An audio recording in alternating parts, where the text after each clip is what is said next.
After 20 years of research, ecologist Francisco Palomares finally had the opportunity to test the greatest hypothesis of his career. In 2009, 9 captive-bred Iberian lynx were released in Córdoba after the species had been absent from the region for decades. The original goal was simply to help the world's most endangered cat establish new populations. But when Palomares and his colleagues reviewed footage from their camera traps, they discovered a result that seemed to defy all logic. Even they could not explain it. In areas where the lynx established territories, dangerous invasive species that Spain had spent years trying to control suddenly declined by as much as 80%. But something even stranger happened the following week. A species that no one expected to see there suddenly appeared. How could the Iberian lynx solve 3 of Spain's most difficult ecological problems? Throughout the 20th century, Iberian lynx were shot, trapped, and poisoned as people sought to wipe them out completely. Spanish law even offered a bounty for every dead lynx, although each animal was worth only 3.75 pesetas, less than a day's wages. By 2001, only about 62 mature individuals remained, divided between 2 isolated populations in Doñana and Andújar Cardeña. But even after people began protecting them, the lynx continued to disappear. The reason was simple: there was not enough food. The Iberian lynx cannot switch prey the way wolves or bears can. European rabbits make up as much as 85–95% of their diet, and a breeding female needs to eat between 1 and 3 rabbits every day.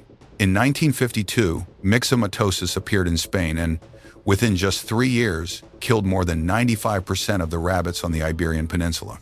By the 2010s, a new strain of rabbit hemorrhagic disease could kill both wild rabbits and vaccinated individuals, with a mortality rate of 70–90%. In Doñana, rabbit numbers fell by more than 80%.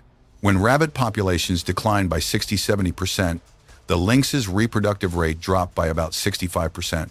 They became exhausted from the lack of food, stopped reproducing, and gradually disappeared. Meanwhile, invasive Egyptian mongooses and expanding red fox populations appeared in increasingly high densities, placing constant pressure on the ecosystem. Over time, the lynx began hunting them as opportunistic prey. It is easy to understand why the lynx reduced the numbers of Egyptian mongooses and red foxes. But what was strange was that when Francisco Palomares and his research team reintroduced the lynx in 2014, rabbit numbers did not decline. Instead, they increased. How could an animal that specializes in hunting rabbits end up saving the rabbit population itself? That is what we will discuss in the next section. In reality, when rabbits disappeared, the consequences went far beyond leaving the lynx without enough food. European rabbits are also important ecosystem engineers in Spain. Their burrows aerate the soil. Their grazing creates a patchwork landscape of dense shrubs and open ground that more than 40 vertebrate species depend on for survival. The Spanish imperial eagle, red kite, and thick-billed plover are among them. When the rabbits disappeared, the shrubland stopped functioning properly. It died in a very real sense because the animal that had once organized and maintained that ecosystem was gone. Spain understood this clearly, and the country launched a series of conservation campaigns on an unprecedented scale. For decades, they tried almost every possible way to bring the rabbits back. The Spanish government spent more than 100 million euros rebuilding domestic rabbit breeding centers, restoring more than 10,000 hectares of shrubland, creating feeding areas, and carrying out vaccination programs. But, to put it simply, they failed. Disease remained uncontrolled, the shelters were unsuitable, and red foxes and Egyptian mongooses continued to raid the colonies, killing young rabbits before they could establish stable breeding populations. But wait, what if we consider a different hypothesis? If Spain did not have enough rabbits, why not import them from a place with plenty of them? Australia, for example, has around 200 million rabbits. Although they are the same species, the European rabbit in Australia, they became an invasive disaster. Even so, Spain could not simply release Australian rabbits to restore its ecosystems. Rabbits in Australia have undergone genetic changes and carry numerous dangerous pathogens, including some that humans once used in attempts to eradicate them. Bringing them back would contaminate the pure genetic stock and spread disease among Spain's native rabbit populations. On the other hand, in Australia, rabbits are also a major food source for red foxes and feral cats. If rabbit numbers disappeared too quickly, these predators would turn to slaughtering native wildlife instead. This hypothesis should never become reality. While trying to save the rabbits, Spain also built a major campaign to rescue the lynx. The country invested tens of millions of euros in Iberian lynx conservation. Beginning in the mid-1990s, the European Union's LIFE programs helped fund breeding centers, genetic pairing, GPS collars, and preparations for releasing animals back into the wild. By 2009, lynx kittens were being born consistently under conservation breeding conditions. But after they were returned to the wild, around 52% of captive-born individuals died, compared with about 29% of wild-born lynx. They still had the instincts needed to survive, but they had not fully learned how to avoid roads, humans, disease, and the many dangers of the wild. Then in 2007, feline leukemia virus struck the Doñana population, killing about 2/3 of the infected animals and accounting for 38% of all recorded deaths between 2006 and 2011. Every time people solved one problem, another appeared. It had become clear that they could not save the rabbits and the lynx as two separate problems. This was exactly what ecologist Francisco Palomares had realized as early as 1995, after he and his colleagues compared areas where lynx were still present with places where they had disappeared.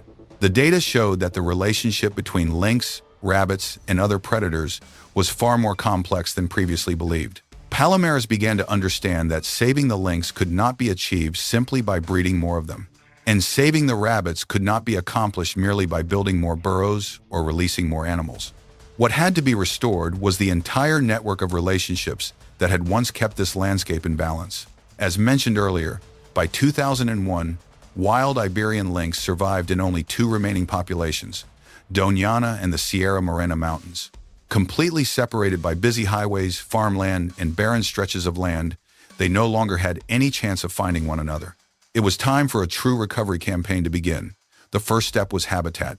Their new homes had to meet four strict conditions: a sufficient density of rabbits, suitable shrubland habitat, cooperation from more than 300 landowners, and coverage across more than 266,000 hectares of land within the lynx's range. After extensive surveys, Guadalmalado in the province of Córdoba and Guarizas in the province of Jaén were selected.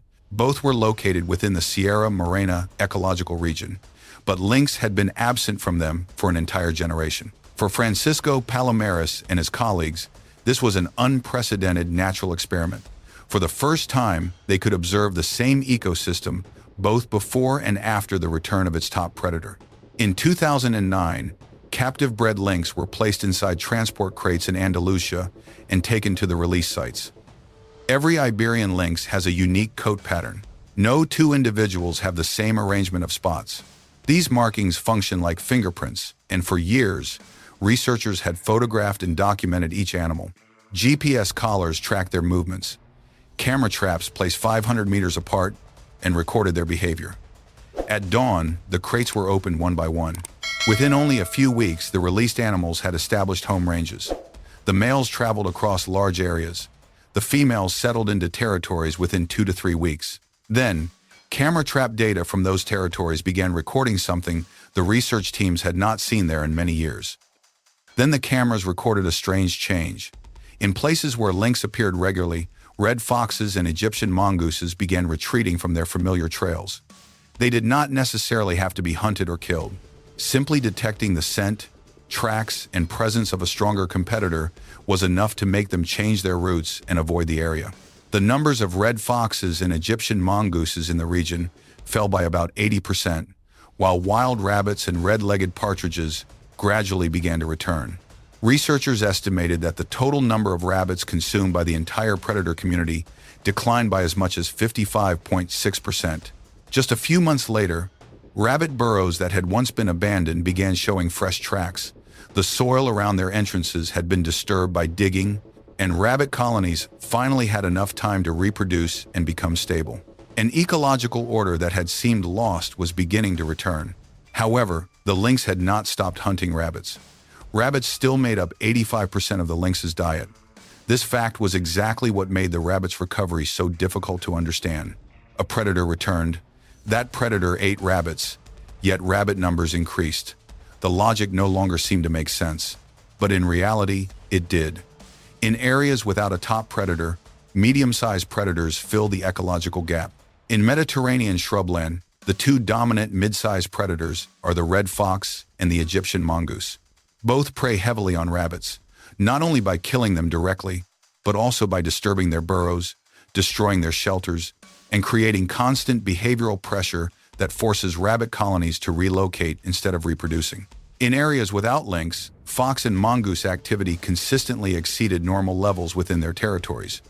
This ecological layer had expanded to fill the empty position at the top. Then, the lynx returned. Research by Palomares and his colleagues, published in the journal Biological Conservation, measured what camera traps had recorded across several different release sites. In areas with stable lynx populations, the numbers of red foxes and Egyptian mongooses were up to 10 times lower than in areas without lynx. The main mechanism was behavioral. Foxes detected the presence of the top predator through scent and movement patterns, then left the area before coming into direct contact with the lynx. The Iberian lynx did not save rabbits by stopping its own hunting. It saved them by making the landscape too dangerous for predators that were even more effective at hunting rabbits. For decades, Spain had managed rabbits and lynx as two separate problems. Now, both ecological problems had been solved by the lynx itself. So what was the one remaining problem? It was expanding the new populations so that this species could once again return to the wild landscapes of Spain. For decades, Spain treated rabbits and lynx as two separate problems. Now, both ecological problems had been addressed by the lynx itself. So what was the one remaining challenge? It was expanding the new populations so that the species could return to Spain's wild landscapes. In 2002, only 94 mature individuals capable of reproducing remained on Earth. By 2013, the number of mature lynx had risen to 309. A predator population could not more than triple if the land beneath it still failed to provide enough prey. For that reason, the recovery of the lynx also became living proof that rabbit populations and the ecosystem as a whole were beginning to function again. What was surprising was that the lynx and rabbits were not the only species to benefit. Research in Matichel also recorded a recovery in red-legged partridges after pressure from foxes and mongooses declined. This was especially important because many release sites were located on private estates, managed to maintain rabbit and partridge populations for hunting. At first, some landowners feared that the lynx would take away animals they considered valuable. But the data showed that the presence of lynx could actually protect those populations by controlling medium-sized predators. An animal once viewed as a rival gradually became an ally to the very people who had once opposed it. By 2025, the total Iberian lynx population had reached at least 2,663 individuals, including 542 breeding or territorial females, up from 470 in 2024. That year, Cabañeros National Park recorded its first Iberian lynx litter since the reintroduction program began. This was an important milestone because an animal simply leaving a transport crate cannot yet be called a success. True success only comes when the lynx accepts its new habitat, establishes a territory, finds a mate, and produces offspring. The IUCN moved the species from endangered to vulnerable, a historic achievement for conservation. But vulnerable does not mean safe. To reach a favorable conservation status, the population will still need around 750 breeding females. To be honest, the Iberian lynx still faces other dangers, and they are far greater than you might think. The greatest threat today is no longer hunting rifles, but the roads that cut across its territory. In 2024, Spain and Portugal recorded 214 lynx deaths. Of those, 162, equivalent to 75%, were caused by vehicle collisions. By 2025, the number of lynx killed on roads had risen to 212, accounting for nearly 8 out of every 10 documented deaths. As the population recovers, young lynx must leave the places where they were born to search for mates and new territories. A single lynx may travel across an area spanning dozens of kilometers, forcing it to cross highways, rural roads, and human-controlled landscapes. Underpasses, guiding fences, and wildlife crossings are being built, but the population is expanding faster than infrastructure can be developed to protect it. The second threat is so small that it cannot be seen with the naked eye.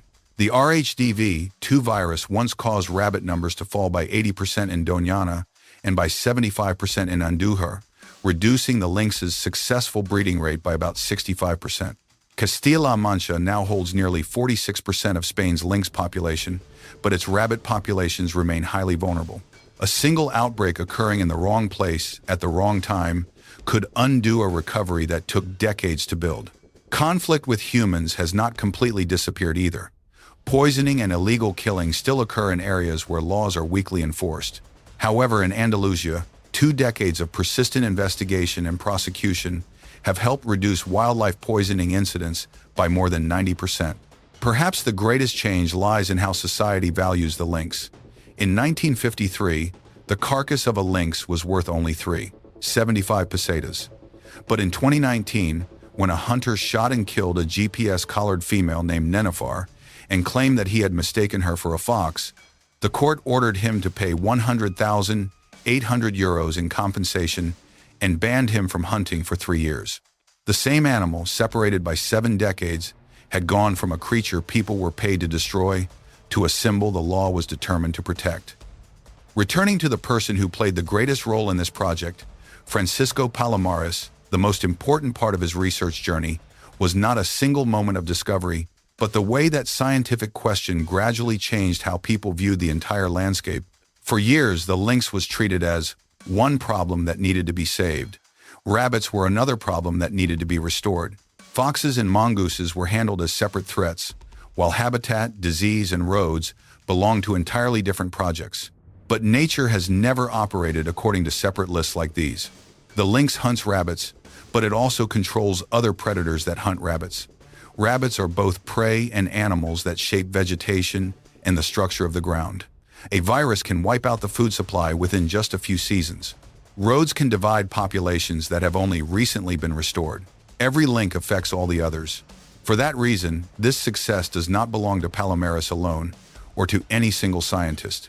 It is the result of decades of research, captive breeding, monitoring, legal protection, and cooperation among governments, landowners, and local communities. They brought the lynx back to save a species that was disappearing. But what returned with it was an ecological order that the landscape had lost long ago. What do you think? Should people continue managing each species separately, or is it enough to restore the right missing link and allow nature to rebalance itself? Leave your thoughts in the comments and subscribe to the channel as we continue exploring more surprising stories of ecological restoration.